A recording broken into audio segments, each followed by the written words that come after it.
Salut les potos, nous sommes le mercredi 23 mars 2022.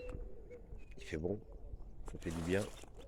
Je suis en train de tester ma nouvelle perche stabilisateur, mais je suis pas un champion du monde. Donc peut-être que l'image va pas trop bouger, mais moi c'est la galère. C'est pas grave. Il faut que je teste tout ça pour mon futur chemin, puisque je vais filmer tout ça tous les jours. Donc on résume, on profite qu'il fait bon. On va repasser en... Voilà, on va repasser devant, évidemment. Donc ici tout est travaillé et retravaillé. Donc voilà. On attend quand même des jours meilleurs pour être un peu plus dans le jardin. Ce qui ne m'a pas empêché de planter mon ail, mais qui a franchement du mal à sortir. Parce que voilà, c'est un peu sec quand même. Et alors ici j'ai fait tout un jardin dans mon carré. À mon avis c'est la dernière année parce que là franchement les planches, ça fait une dizaine d'années, hein. Alors là-dedans j'ai mis des romaines, j'ai mis des bêtes, j'ai mis des choux raves, j'ai mis du persil, des radis, etc., etc., etc. Alors le gros boulot là, c'est je suis en train de tout nettoyer. Voilà, je démonte toutes mes clôtures pour pouvoir nettoyer parce que là, vous voyez franchement, c'est les orties et les mauvaises herbes ont vraiment pris le pas sur tout le reste. Donc c'est grosse galère. Mais c'est pas grave. On va rentrer du dans la serre. Laissez-moi juste le temps de couper la radio. Voilà. Alors ici dans la serre, donc j'ai mis des salades. Mes tomates apparemment sont mortes. La semaine dernière, je les ai sorties quand il a commencé à faire bon un petit peu. Mais à mon avis, ils ont eu un méchant coup de vent en fait. Un méchant coup de vent. Mais c'est pas grave, cette année, comme je pars 1er mai, le 1er août, le 1er juin, j'en sais strictement rien. J'ai acheté simplement une dizaine de plants de tomates et puis voilà quoi. Alors ici, donc là on a mon céleri rave.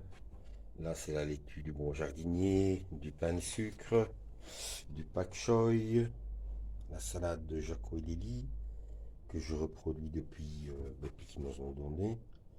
Des bêtes épinards, des choux raves blancs, encore de la romaine, du persil et du céleri rave. Là-bas c'était du céleri à couper, pardon. Donc, voilà.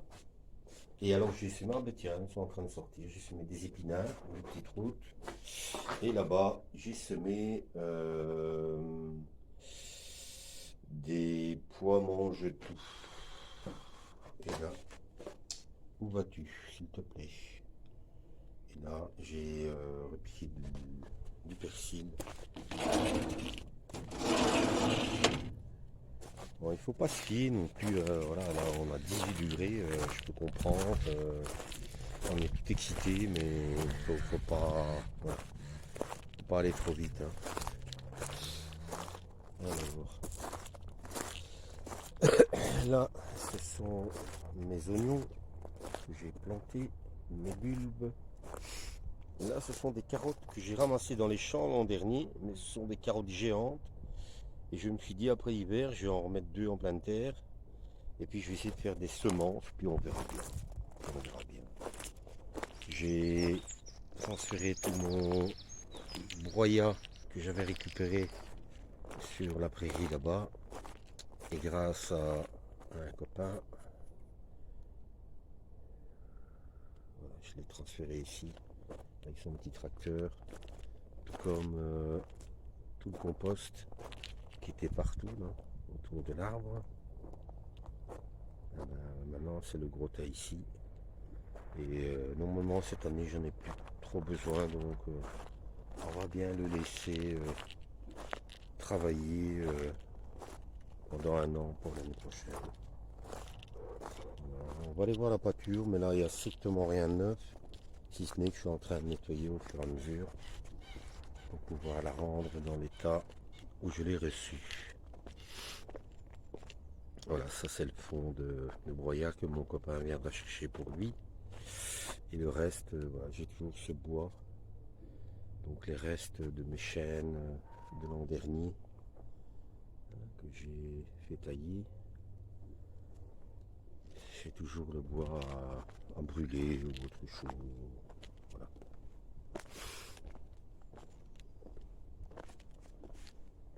Enfin, ce qui est très agréable, c'est vraiment ce bon temps qui me permet d'aller m'entraîner. J'ai repris la marche. J'espère revenir à une centaine de kilomètres ce mois-ci. Ce serait déjà pas mal. Pendant 3 mois, ça a quand même été assez costaud. Et, bon voilà, je suis content. Je reprends l'entraînement. Et on verra en fonction des événements de ma santé si je pars. En fait, pour vous expliquer, je vais m'asseoir une petite seconde. Au départ, je voulais partir le 1er mai parce que je me dis cette année ça va être la folie sur Compostelle. Ça fait quand même 2 ans qu'il y a beaucoup de gens qui n'osent pas, hein, même s'il y a eu des pèlerins. Mais ça fait 2 ans que les gens ont peur avec le Covid, les restrictions, ils ont peur de ne pas avoir d'auberge ou que sais-je. Donc j'ai peur que cette année soit vraiment le gros rush. Et je me dis qu'en partant le 1er mai, ça me fait arriver à Compostelle vers la fin juin, on va dire. Et donc il y aura déjà le rush en moins des entre guillemets touristes, hein, tous les gens qui partent voilà, en juillet, en août.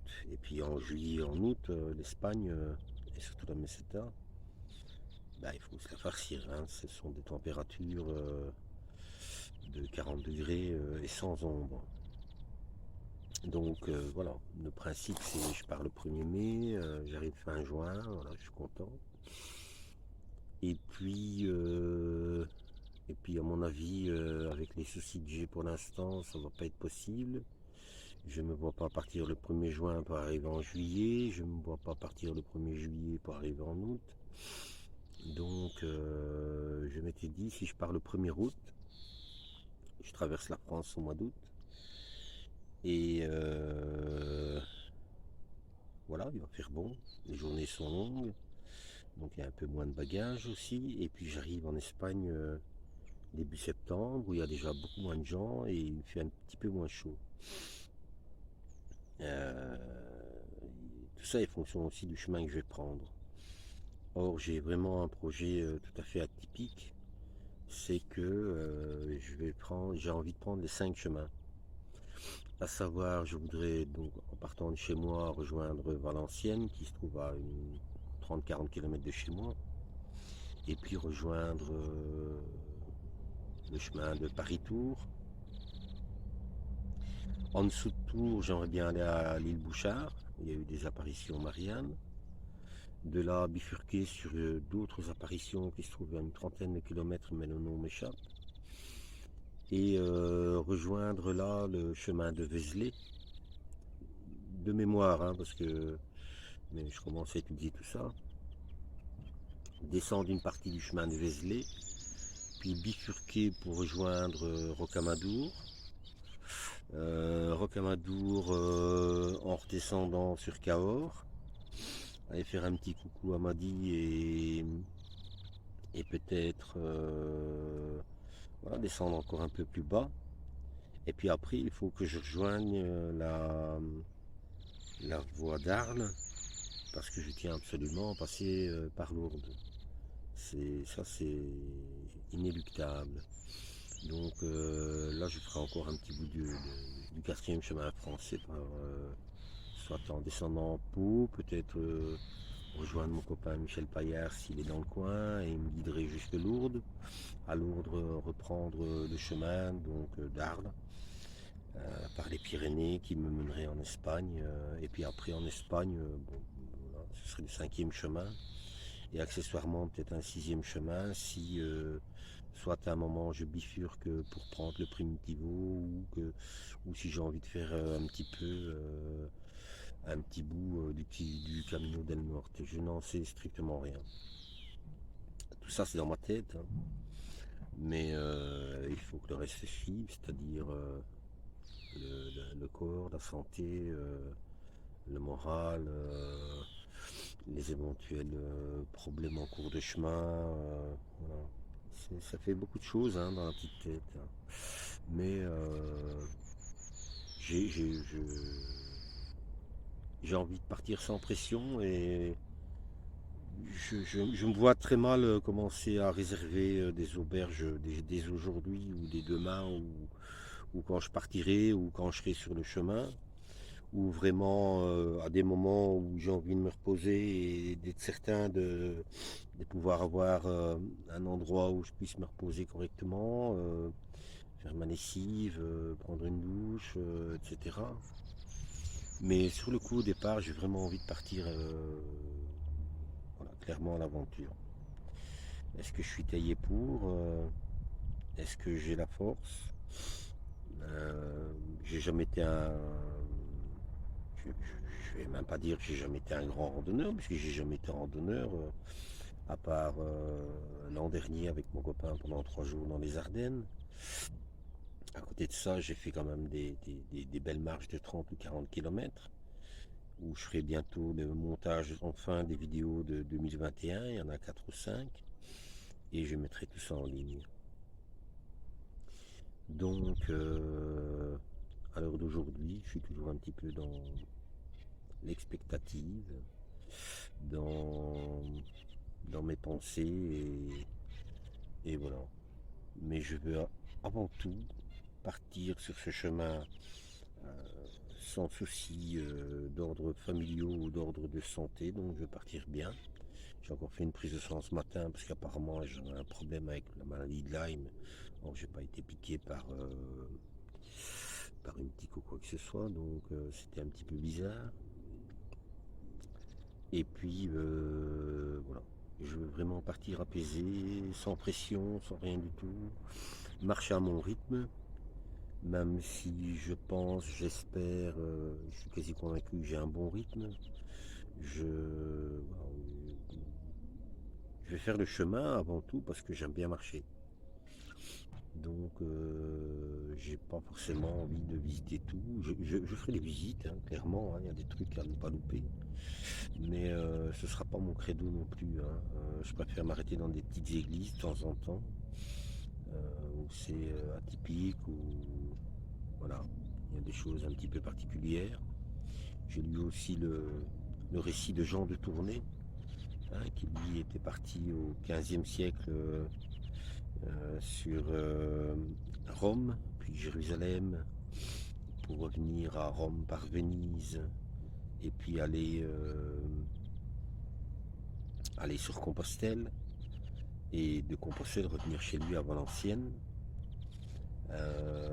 où il détaille même vraiment des trucs incroyables dans les églises, à gauche, 3 marches, et ceci et cela, toutes les reliques qu'il a pu voir, toucher, admirer, etc.